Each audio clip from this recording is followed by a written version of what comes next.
Happy Panagbenga ulit Baguio na kung saan puro ulo lang yung nakita ko. Eto nga, pumunta nga rin kami na kinood ng float parade at pagdating nga namin ay paumpisa pa nga lang ang parada. Pero may nakikita ba kayo? O diba, syempre wala dahil mga ulo at cellphone nga lang yung nakikita. Eto, at sinubukan nga namin pumunta dito sa may overpass at ito nakasilip naman kami ng konti kaso nga lang, maya-maya nga lang din ay pinamabalan kami dahil nga bawal. Kaya naman naging ganito na nga yung eksena, literal as in, wala na nga kaming makita kundi nga puro ulo na lang.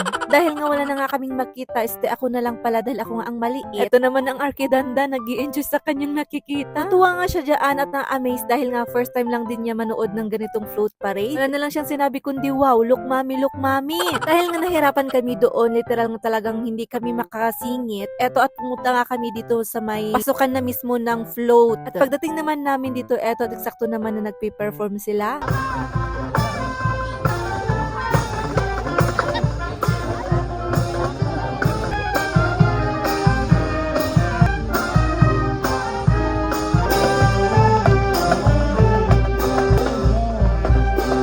O, diba? Nakakatuwa at ang galing din nila. Eto, at papasok na nga rin yung unang float yata to eh. At napakaganda ni ate girl. In fairness, wala rin ako masabi sa kanya kundi napakaganda niya. Pagkatapos nga namin dun banda, ay lumipat na naman nga kami dito sa kabilang bangir tani. Hindi na nga ako makahinga doon. As in, siksikan na ba? Ganun. Yung tipong malapit na ako matalimudaw ba? Hindi na ako makahinga, kaya naman ayun, lumipat nga kami dito sa kabilang bangir banda. O, diba? Nabulol pa talaga. Ang hirap mag-voice over. Dahil nga napagod na nga rin kami katatayo, eto at nag-food trip na nga lang kami ni Daddy Dandan. Ay naapo, nagimas dato'y lumpiada. Bang dato'y ni buy-buyain mi ni Diwata. Ay naapo. Alang yung nakita namin dito at itong mga Quezon family. In fairness, nagpintas ni Madam Claudine. At yun na nga nung nainip na nga kaming tatlo, eto pumunta na nga lang kami ng church. Magpapasalamat na nga lang kaming tatlo at naka-experience na naman nga kami ng ganitong experience. At dito nga lang kami palaging nagsisimba dito sa My Lourdes Church. Kabilang mismo ng Burnham. Kaya naman, katapos dito mag-church, alam nyo na, pupunta maglaro agad-agad si Arkidandan sa My Children's Park. Pero ganun pa man, we are so very, very thankful sa everyday na blessings ni Lord at